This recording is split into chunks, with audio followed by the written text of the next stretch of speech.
her decency and goodness have touched the lives of many. Your mom is one of the people I admire most in this country. This woman who's made it her life's work to create opportunities for people with intellectual disabilities. She changed the world. Pioneer who literally changed the way persons with intellectual disabilities are treated. Eunice Kennedy Shriver. Eunice Kennedy Shriver. Eunice Kennedy Shriver. Eunice Kennedy Shriver. Eunice Kennedy Shriver. Let me win, but if I cannot win, let me be brave in the attempt. Eunice Kennedy Shriver was a leader in the worldwide struggle to improve and enhance the lives of individuals with intellectual disabilities for more than 5 decades.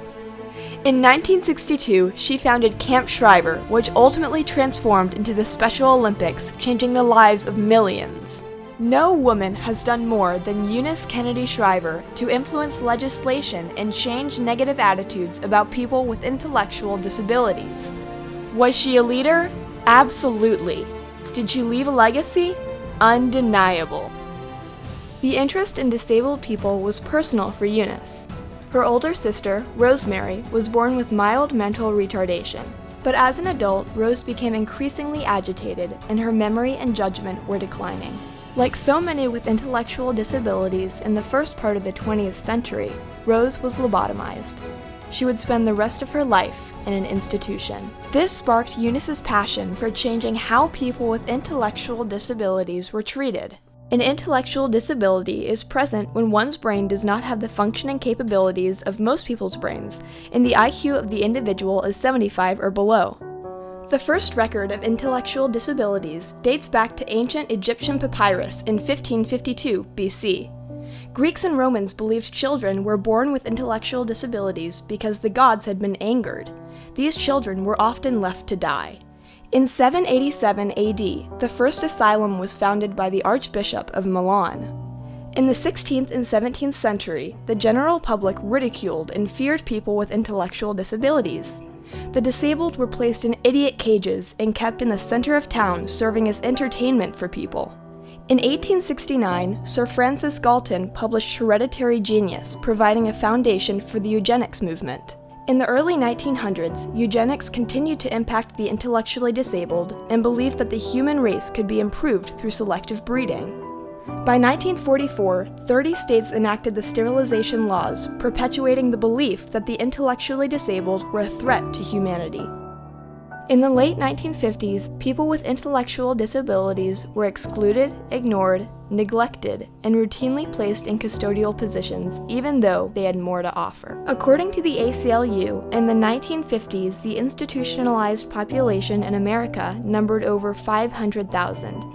Today, the number has decreased to about 100,000. Visiting institutions in the 1950s, Eunice was shocked at seeing how the intellectually disabled were housed in bleak, overcrowded wards, shunned and segregated, strapped to chairs like criminals, discriminated against and hidden away from society.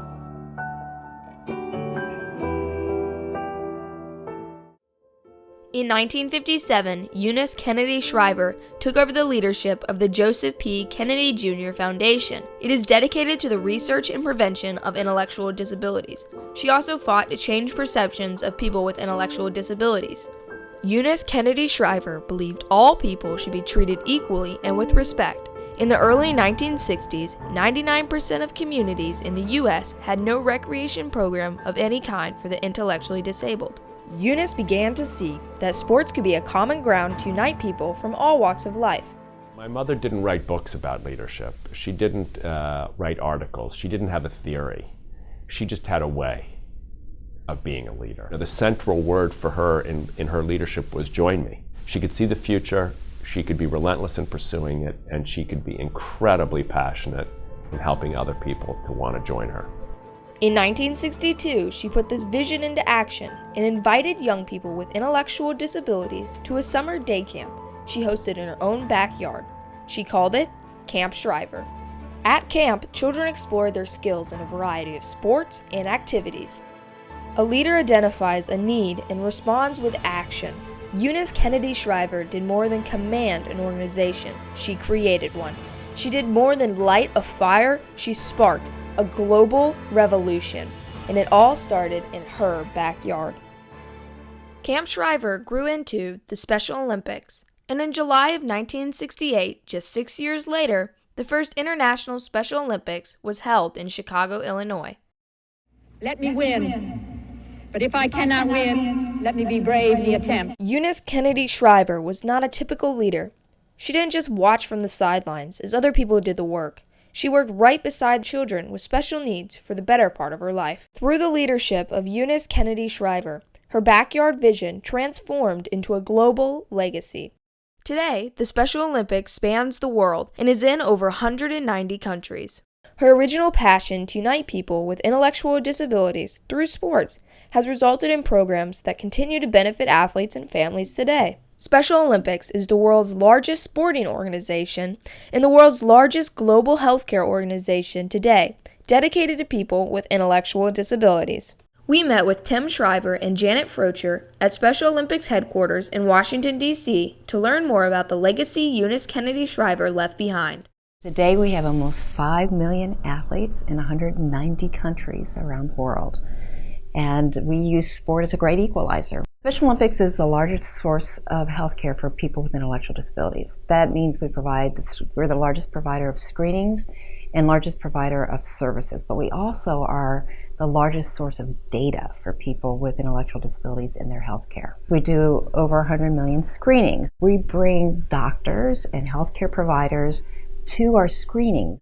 Eunice urged her brother, President John F. Kennedy, to bring intellectual disabilities out of the shadows and into the public light. 2% of our children live in mental retardation who could be saved, and those of us who have seen children live in the shadows know that a country as rich as ours can't possibly justify this neglect. Between 1961 and 1963, President Kennedy signed 2 important pieces of legislation. My mother's fingerprints are on almost every piece of social change legislation for people with intellectual disabilities. All the changes that were brought about in terms of research, the creation of a National Institute of Child Health and Human Development, which became named for her, was her advocacy. The beginnings of the funding of university-affiliated centers, places where research and training and support systems could come, had her fingerprints on it. The beginnings of desegregating schools, again, had her fingerprints on it. The closing of institutions and the laws that led to the closing of large institutions had her fingerprints on them. The Americans with Disabilities Act, even. The Maternal Child Health and Mental Retardation Planning Amendment to the Social Security Act increased funding and programming opportunities. The second piece of legislation increased funding for education, research, and treatment for people with intellectual disabilities. Eunice's leadership also led to the Education for All Handicapped Children Act, signed into law by President Gerald Ford in 1975, ensuring children with special needs can get a free education and 1 free meal every school day. In 1990, the Americans with Disabilities Act was passed. It protects people with disabilities from being discriminated against in employment, governmental activities, and public accommodations. We had these documents that said all people are created equal, but it was as though that was ridiculous for a person with Down syndrome. It was my mother and her brothers who said to this country, the law needs to respect the equality of all people. And we don't mean most, we don't mean some, we mean all. And that includes people with intellectual differences. Throughout the years, Eunice Kennedy Shriver received many prestigious awards for her leadership, including the Presidential Medal of Freedom, the nation's highest civilian honor, presented by U.S. President Ronald Reagan in 1984. The days of separation and segregation are over.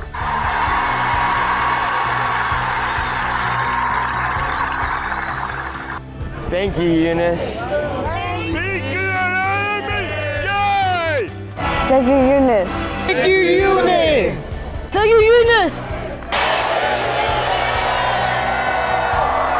Thank you, Mom.